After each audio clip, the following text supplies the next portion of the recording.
Hi everyone, today is day 4. Yesterday you did not see me on a video. I'm sure you missed me, but you got to see me on Zoom. So we'll do that again before next week. I wanted to talk to you about what I want you to do today. So in the Envision book, I posted 2 things. One is a PDF for you to print up.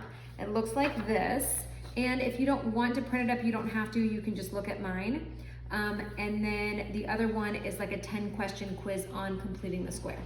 So go ahead, and I wrote these problems on this sheet of paper. So remember, with completing the square, we're just going to do some of the problems. We're trying to figure out what C would be to make this a perfect square trinomial. So if you remember, if there's no A right here, you just take half of B. Remember, that's A, B, C. You take half of B and square it. So half of 18 is 9. 9 squared is 81. So C should be 81 to be a perfect square trinomial. And then if you look over here, there's no A once again. So you take the negative and positive, doesn't matter so much because C is always going to be positive. So we take 32 divided by 2 and square it. And C should be 256. Now this one is a little tricky because half of 13 is 6.5, but we have calculators. When we square it, we just get that C is 42.25. So that's really the first step of completing the square, is we want these perfect square trinomials. Number 4 on the worksheet, it asks you to solve by completing the square. So the very first thing you're gonna do is get rid of C. So we're gonna subtract 5 from both sides because we don't want C there. We wanna make this a perfect square trinomial. And then what number would be make this perfect? We take half of 8, which is 4, and square it, and we get 16. And we're always gonna add it here. So you add 16. Well, if I add 16 to one side, I have to add 16 to the other side.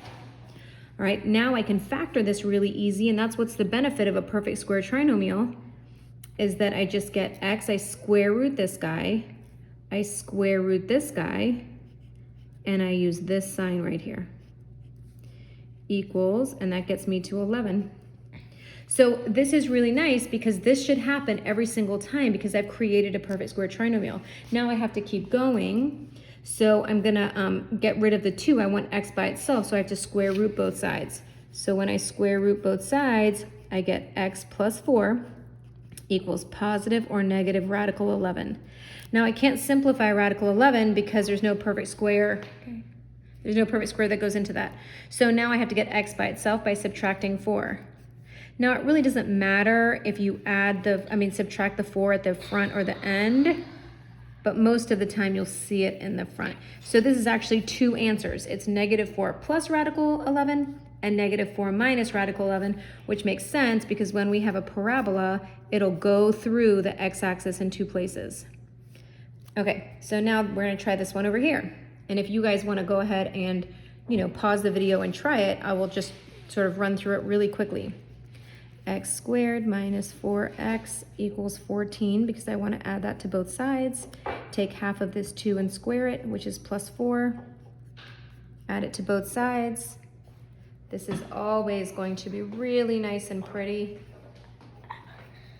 Okay, and so now I'm going to get x by itself, square root both sides.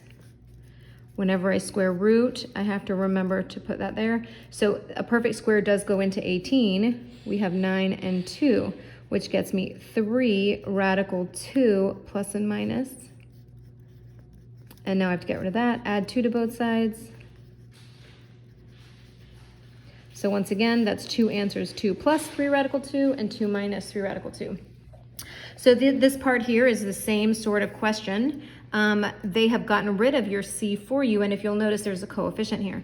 So what I'm gonna do is I notice 4 goes into 4, 16, and 8. So I'm gonna divide 4 out from everything. So if I divide this whole thing by 4, I get x squared minus 4x equals negative 2. They've gotten rid of my C, so what would be the perfect square trinomial that I need? Well, take half of 4 to square it. I'm gonna add 4 to this side, add 4 to this side. Remember, this factor is really nice and pretty every single time. All right, and then I'm gonna square root both sides. and then add my 2. All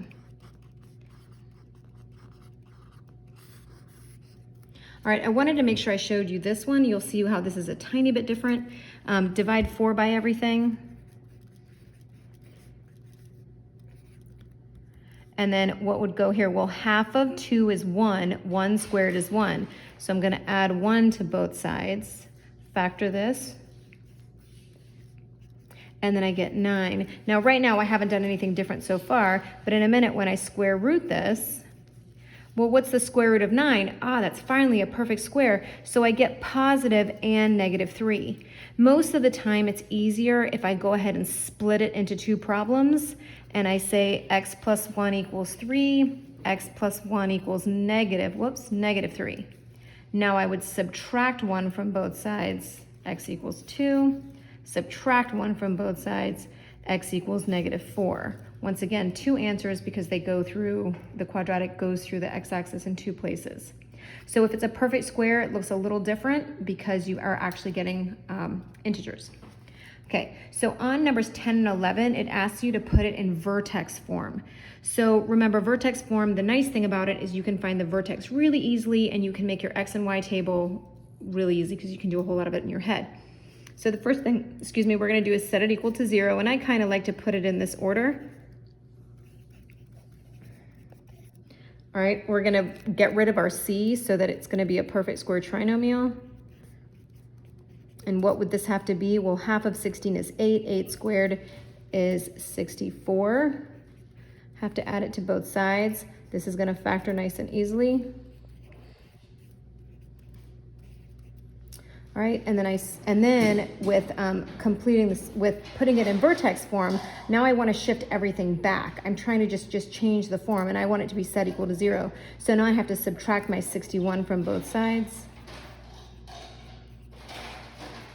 And that is, and that would get me, put that in vertex form.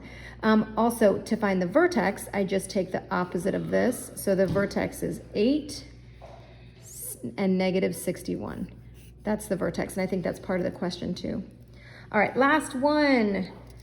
Okay, so this one's a little bit trickier because there's a 4 that can go into this. So the first thing I do is I go ahead and I get rid of my 7, put that on the other side. Now, because I have an a here, I can't just take half of this and square it. So what I'm going to do is I'm going to pull out a GCF of 4. I can't divide everything by 4 because 7 doesn't divide by 4, and that kind of creates a new problem. So I'm just going to factor out a 4 from here. Whoops. All right, and then now, just ignore the 4 for a second. What would make this a perfect square trinomial? Take half of 6 is 3 and square it 9. So I'm gonna add 9 to this side. So if I add 9 to this side, what do I have to add to this side? I know you're thinking 9, but this isn't really 9because you'd have to distribute this 4 to the 9 first. So this is really 36 that we're adding to this side. So if I added 36 to this side, I have to add 36 to that side. Okay, so now I have 4. Remember, this is going to factor really nice and easily. 43, did I do that right? 36, 39, 44, 42, 43. Okay, so now I have to subtract this back.